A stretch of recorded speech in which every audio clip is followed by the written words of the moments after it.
The library smelled the same as it did 40 years ago: dust, paper, and that faint floral note from the old carpet that no cleaner could ever erase.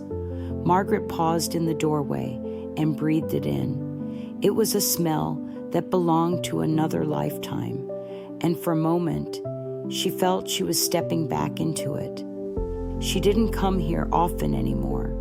Her knees argued with every stare, and her eyes, well, they were no longer friends with fine print.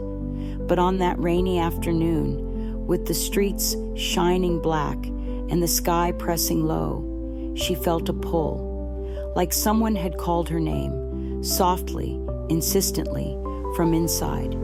It was the back shelf that caught her, the one near the old window with its stubborn latch. The glass was fogged, beads of rain sliding down like tiny, wandering rivers. She ran her fingers along the dusty spines: poetry, forgotten novels, titles no one had touched in decades.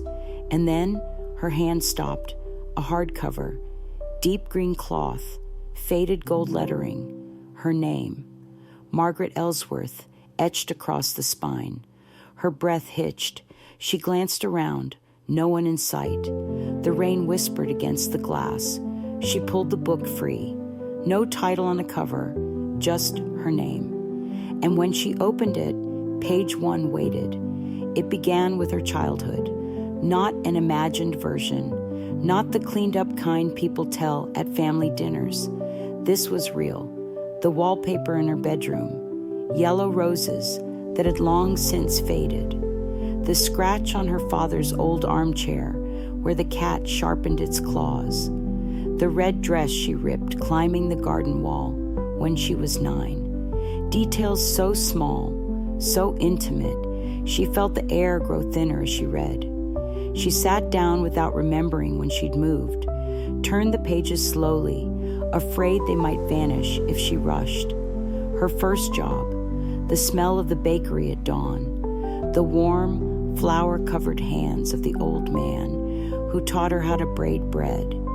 The night she met Daniel, rain on the windows, her hair sticking to her cheeks, his coat draped over her shoulders, even though they'd just met. The chapters unfolded her life with no mercy and no embellishment. The joy of their wedding day, the way their baby cried, the first night, not wailing, but with a strange hiccup between sobs, like he couldn't decide whether to keep going. She smiled at that. It was a detail she thought she had forgotten. Then, halfway through, she reached that day, the day she had locked away in the darkest corner of herself. The accident, the scream that didn't sound human, until she realized it had come from her own mouth. The rain on the road, Daniel's coat, lying empty and wet in the middle of the street. Her hands trembled. She closed the book, pressing her palm to the cover as if to hold the memories inside. For a long while, she just sat there, listening to the faint tick of the library clock. Finally, she carried the book to the desk. The young librarian looked up, and she placed it gently before him. "Where did you find this?" he asked.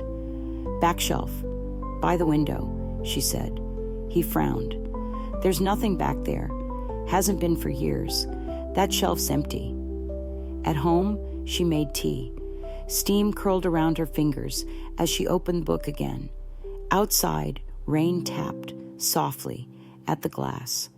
She read into the night, and then she turned a page that stopped her breath. Tomorrow. The chapter's title was just one word: tomorrow.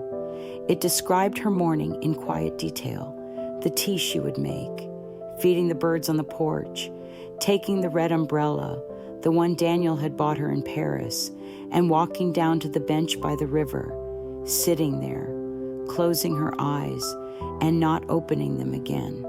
She flipped the page. Nothing. No. The end. Just empty white space. Margaret closed the book slowly. Her heartbeat felt steady, strangely calm. She didn't know who had written it or why, but for the first time in years, she wasn't afraid of what was next.